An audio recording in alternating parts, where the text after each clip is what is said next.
Chapter 1. Scary Stories. Michael Rose had been working for the Lancashire Police for 7 years. He loved his job. Because he lived and worked in a small village, he knew many people by name. Even though he was only 33, he was an old-fashioned type of policeman, friendly, caring, and ready to help.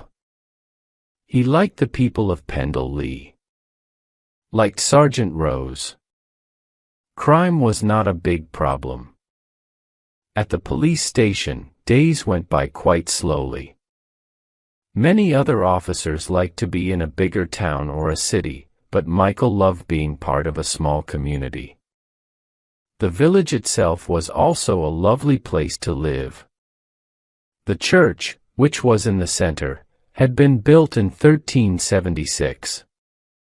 Many of the houses had been standing for a very long time. Even the pub, which was called the White Witch, was hundreds of years old. At the edge of the village, a river flowed through the fields and woods. On summer evenings, it was as beautiful as a painting. However, there was not very much for young people to do. Bored teenagers were often getting into trouble. In fact, most of the problems Michael had to deal with were caused by teenagers. Loud music, graffiti, and bad behavior were the main things. Usually, he just talked to the young people and their parents. He hardly ever had to take one of them to the station. In 7 years, he had only arrested 5 people. Yet in those 7 years, he had found 11 lost dogs and returned them to their homes. Some policemen would have found that kind of life boring. But Michael was happy. It was the middle of summer. The sun had just set and it was very late. Michael was at the police station. He was on the night shift. For a few hours, he had been doing some paperwork. Even in a small village station, there was a lot of bureaucracy. He had also had some coffee and had read the newspaper. The police station cat Harriet was sitting on his knee. She was purring. "Sorry, Harriet," Michael said. "You're going to have to move. I want another coffee." He tried to push the fat tabby cat off his lap, but she didn't want to go. Suddenly the phone rang. That's strange, Michael thought. Nobody ever called late at night unless something was really wrong. He picked up the phone. "Pendle-Lee Police Station," he said. "Oh, Michael," said a voice he recognized. It was Mrs. White, an elderly lady who lived on the edge of the village. "I'm sorry it's so late," she said. "But there's something happening in the cemetery," Michael sighed.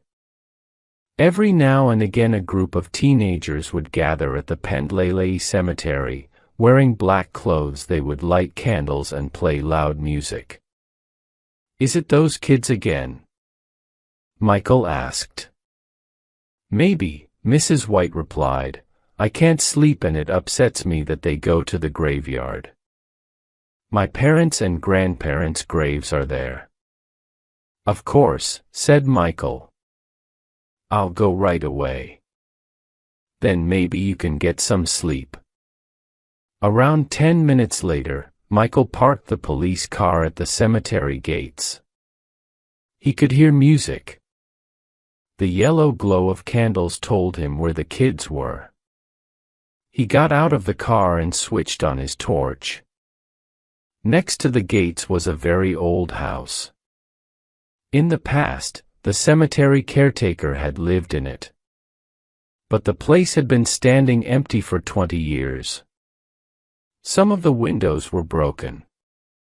Climbing plants had grown over the building. They had even gone through some of the windows. 200 years ago, it had been really pretty. But now it looked like something from a scary movie. Nobody went inside. Birds had made their homes in the empty rooms.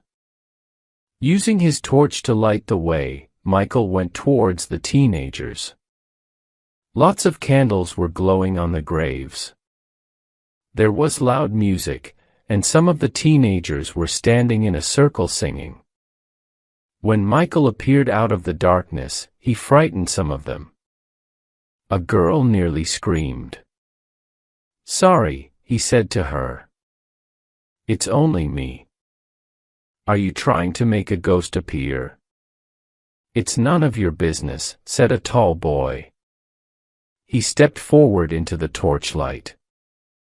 Michael knew who he was. His name was Alex. He was 17 years old, and his parents owned the bakery. "It is my business," Michael replied. "This is a cemetery. It's an important part of this community, and having a party here isn't respectful." The girl who had nearly screamed came across to Michael. "We can do what we want," she said. She was trying to sound brave after her fight earlier. Michael recognized her now. Katie Lewis. She was only 14, and she should have been at home in bed. "What are you doing?" Michael asked. "Are you trying to make contact with witches?" "I don't think you'll have any luck tonight." Pendley was in a part of Lancashire that was famous for its witches. In the early 17th century, some women and men from the area had been arrested. It was said that one talked to a black dog that was really the devil. The villagers believed that witches had made some people sick and even killed them. It was believed that cows stopped giving milk because of magic spells. The unlucky women and men were kept in prison at Lancaster Castle. The witches had been hung in 1612. Many people went to watch. Now the witches were seen as ordinary people who were scapegoats of the community, but the stories had continued until the present day. The Lancashire witches brought many tourists to the area. People could buy toy witches. Lancaster Castle even had a special tour of the old prison rooms. And every year on Halloween, people from all over walked up Pendle Hill in the dark. Pendley had its own stories, too. Some were about the cemetery. The first graves were over 700 years old. Long before the big Pendley church was built, an even older church existed where the cemetery was. The stories told of witches meeting at the place where the old church once stood. It was said that they danced around large fires and tried to see the devil. The ghost of a witch called Agnes Cott was said to haunt the graveyard. Some people said that the caretaker's house was haunted, too. Strange noises were heard late at night. Strange lights were seen, too, even when the teenagers were in their beds. Michael switched on his torch again. "Time to go," he said to the kids. "Before the ghost of Agnes Cott really does appear, then you'll all run screaming back home anyway." "You can't stop us," said Alex. "We'll come back again. The more this community hates us, the happier we are." "I'm sorry you feel that way," said Michael. He did understand. There was nothing for teenagers to do in Pendley. He thought that young people's discos at the church hall were a good idea. The villagers were worried about noise and alcohol. However, having teenagers on the streets at night was a bigger problem. After the kids left the graveyard, Michael looked around. There wasn't any graffiti on the graves tonight. In the past, there had been a problem with graffiti. Even some of the headstones had been smashed. That was a few years ago. Alex and the other young people were angry and bored, but Michael didn't think they would do anything that bad. He decided to keep an eye on them anyway. A few days later, Michael was on a normal afternoon shift. He liked to work during the day because there was more to do. He could walk around the village and talk to people. He could stop by the different shops and chat with the owners. At the station, other officers would come in from time to time. Even Harriet the cat liked the daytime best. On sunny days, she could lie on the step outside the station. Anybody coming in or going out would have to step over her. Mr. Murphy, an elderly man, had called in at the station to give Michael some beans. Mr. Murphy had grown them himself in his allotment. He was always stopping by with fresh vegetables. Like many older people, he used his allotment for pleasure rather than needing the food. He grew more than he could eat. Michael was just admiring the fresh green beans when his mobile rang. "I'll just get that," Michael said to Mr. Murphy. He put the beans down. The call was from his boss, who had an office in the city. "We've just heard from the Oswald Gallery," the chief inspector said. "They called the national emergency number." "Can you go there, Michael? They've been burgled." Michael switched on the sirens as he drove quickly through the village in his car.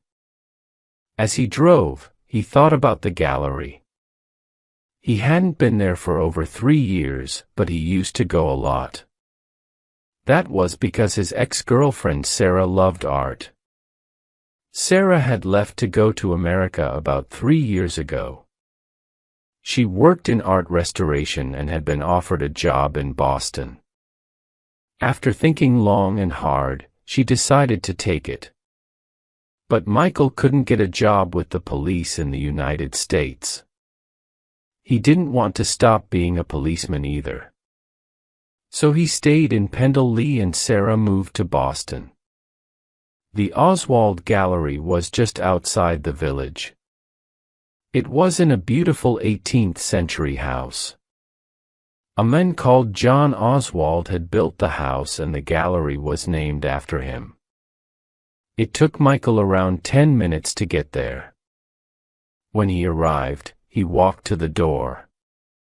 2 elderly women quickly came to meet him. They looked upset. Both of them started speaking at once. "Oh, Sergeant, thank goodness you're here," one of the women exclaimed. "I'm Joan Potts. I work here. We don't know how it happened," the other lady was saying at the same time, "but it's my fault." "No, Lottie.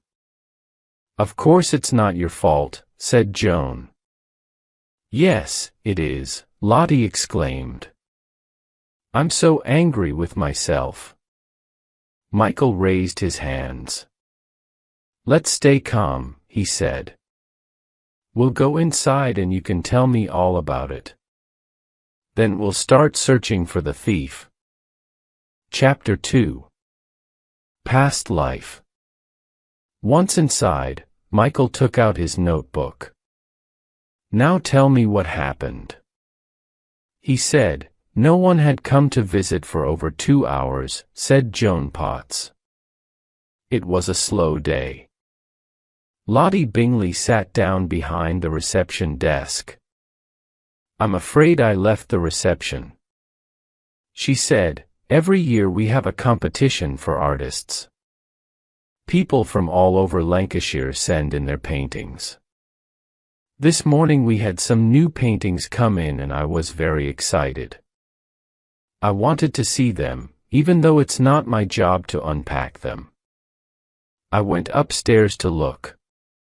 While I was gone, someone came in and stole one of our paintings. So it's all my fault." Michael looked all around the room. "Don't you have security cameras?" he asked. "No," Joan replied.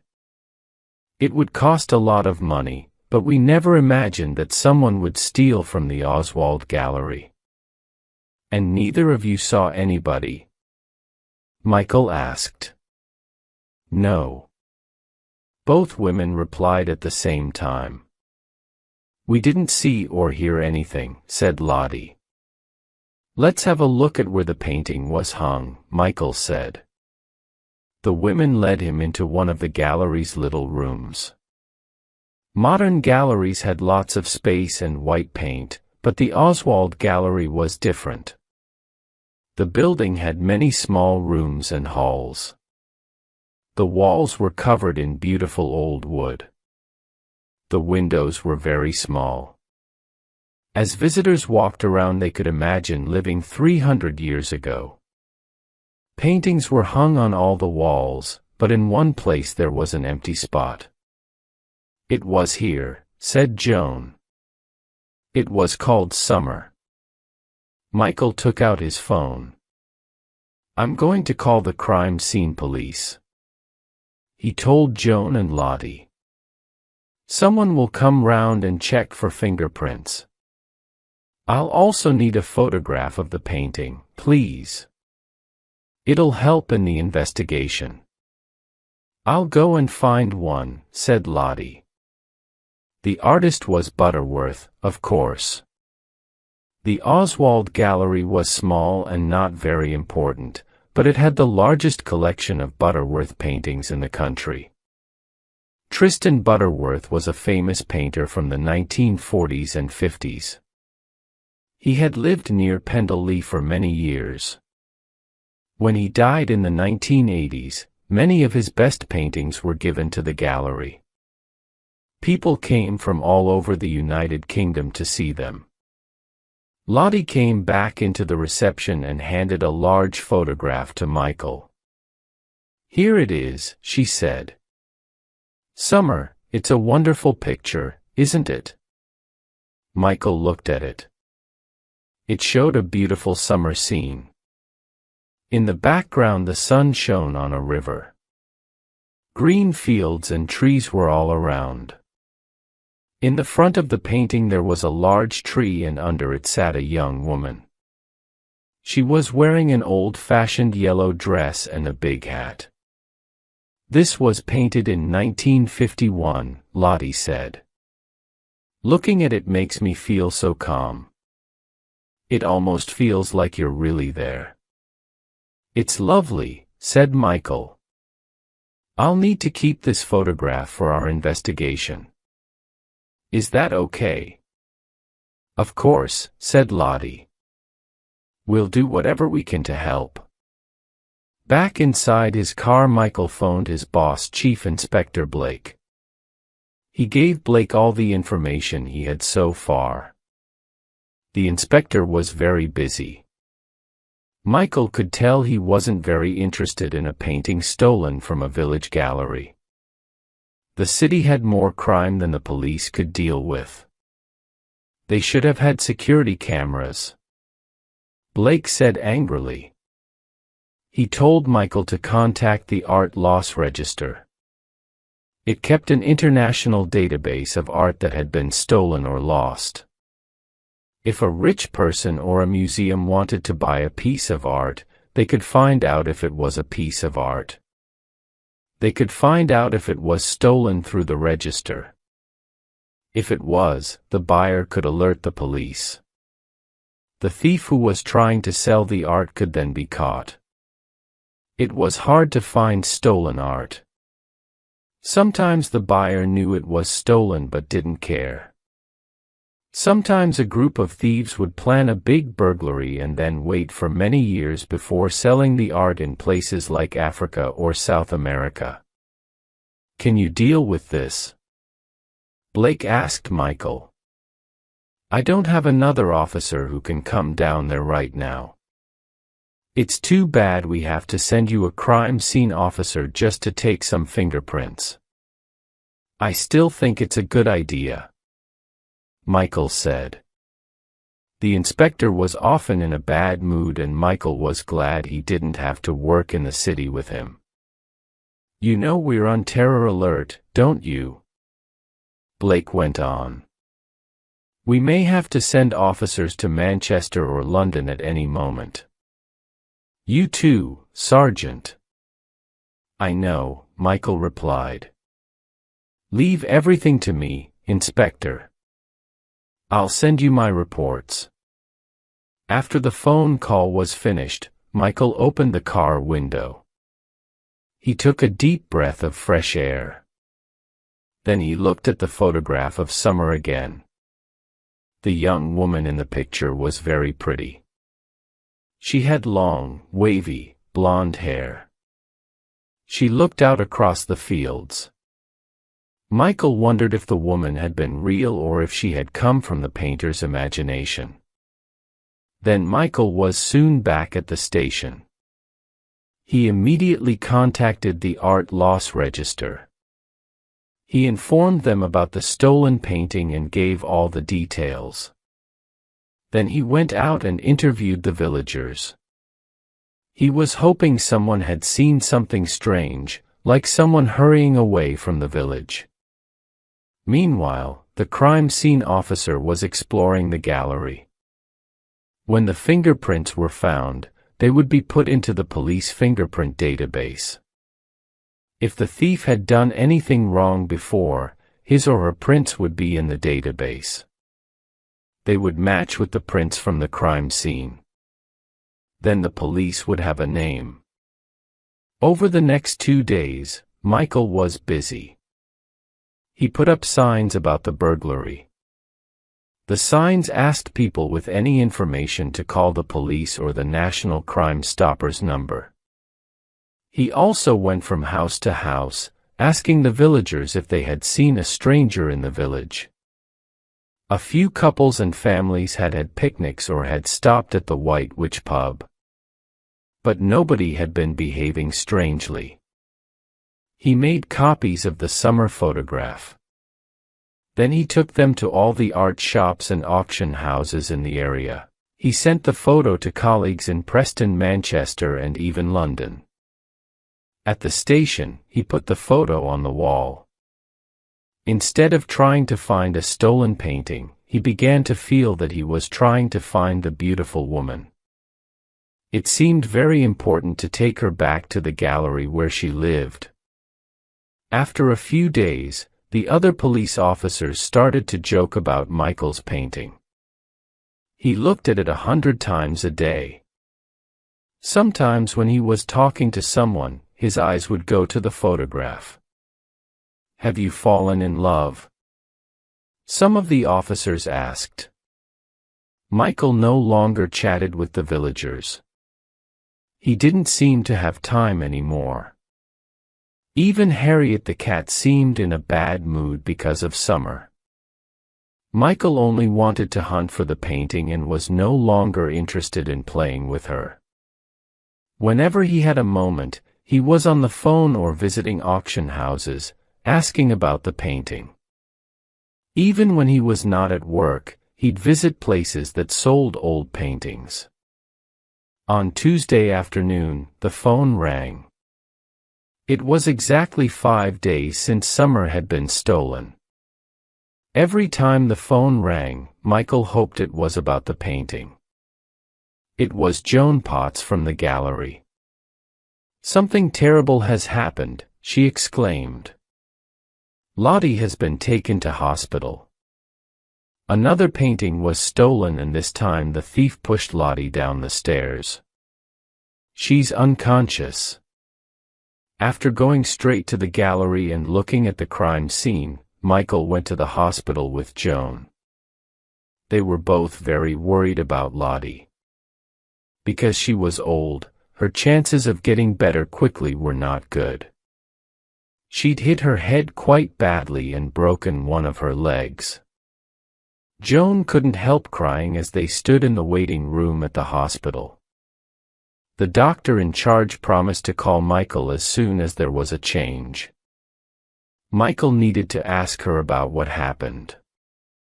Perhaps Lottie saw the thief coming up the stairs. But while she was unconscious and in danger, all he could do was wait and hope. Meanwhile, he needed to contact the art loss register about the second stolen painting. It was another Butterworth called Evening in June. This time it was of a terrace outside a lovely old house. There was a table with teacups and a teapot and a large strawberry cake. On one of the chairs sat a woman. Michael recognized her as the woman from Summer. This time she was dressed in a pretty purple dress. She was reading a book. In the background were green hills and the sun was just going down. The sunset seemed to make the picture glow. Michael thought it was strange that both paintings were of the same woman. There were many Butterworth pictures that showed landscapes or still life scenes. Only a few had the young woman in them. Perhaps that was a clue. Who was she? Michael asked when he called Joan that night. Don't you know? Asked Joan. It's Sylvia. Sylvia and Tristan Butterworth got married in 1950. She was very beautiful and was his model for some of his paintings. Maybe if we find out more about Sylvia Butterworth it might give us a clue. Michael said. Perhaps the thief wants to collect paintings of her. Good idea, said Joan. Maybe he's obsessed with her.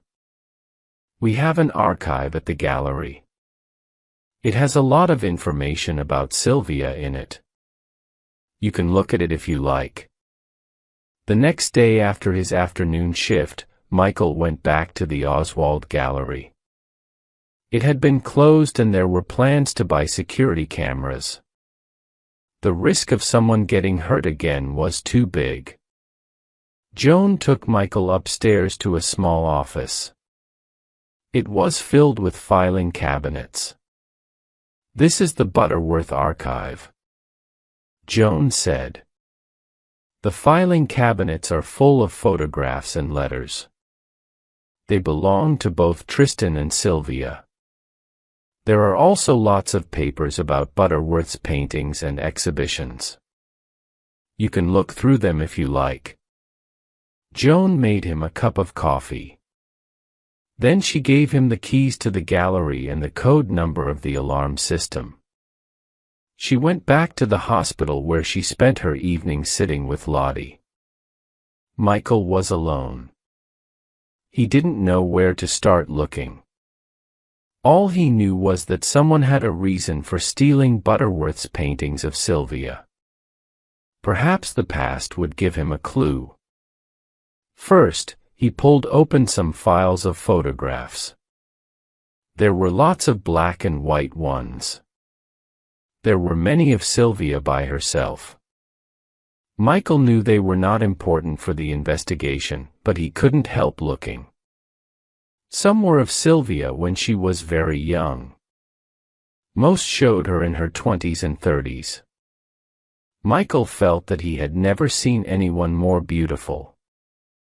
Sylvia had big, dark eyes and a glowing smile. She was quite tall and looked strong and confident.